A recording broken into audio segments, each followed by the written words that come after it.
Well, just on that last point that was made when you said about freezing public sector pay, that you said was a necessity. I can't remember your exact words. But do you think it's why is it a priority then to reduce inheritance tax for the richest people in this country?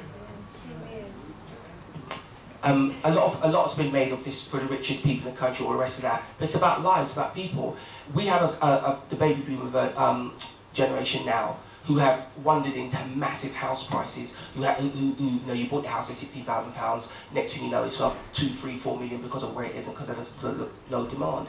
They're not rich people. You'd be punishing people. No, they don't get me wrong. They're asset rich. I accept that. They're not cash rich, is what I'm saying. You're punishing people who want to pass things on to their children, etc., like that. And it's a very small proportion of our economy. That's the way I see it. I get how it looks, but for me, that's how I see it.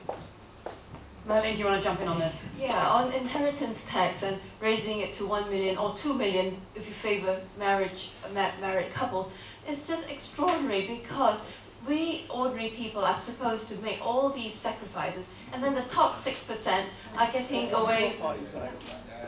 Inheritance tax threshold does not go up. No.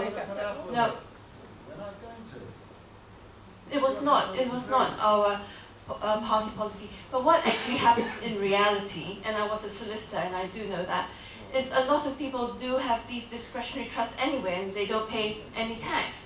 And that's actually a real malaise in this country, that even the last Prime Minister, Tony Blair, when he bought apartments for his children in Bristol, he bought used companies. It's a tolerance of tax avoidance. And it's all these, you know, offshore trusts that companies use as well. And our celebrities, as soon as they earn millions, suddenly they're domiciled in Monaco, and we sort of think, oh wow, they're so rich, you know. But honestly, we have to change the whole culture of allowing celebrities, companies, rich people to avoid tax, and then expect the poor people to stump up the money. You're right. Vince Cable said in the debate the only reason the Tories want to get elected is so their friends in the city can get their snipes back in the trough.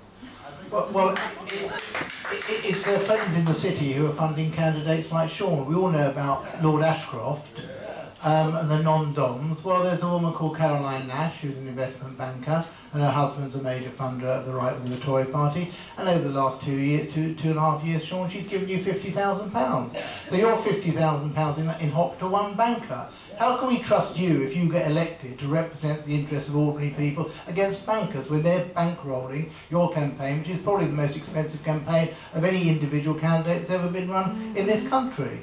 Now, you always say, it's lies, we're going to cut this, it's lies, we're going to cut that. But it is Tory policy to take more out of public spending than by tax increases. You can't have it both ways.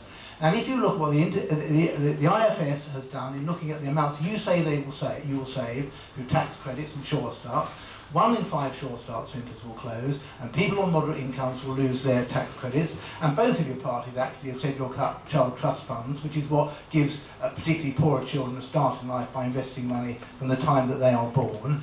There is now, under a Labour government even, if you're a couple, you have a joint inheritance tax threshold of £650,000.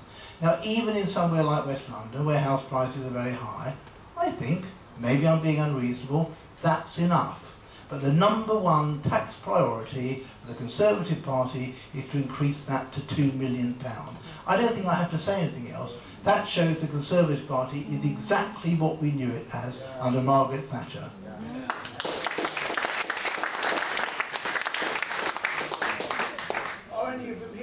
Tonight. Anybody who owns a £2 million house? Just a quick show of hands, anyone with a £2 million house, pop your hand up and you'll be getting the drinks for us all afterwards. It'll be the time. Here it is. I'm renovating a £2 million house. Does that count? I don't think it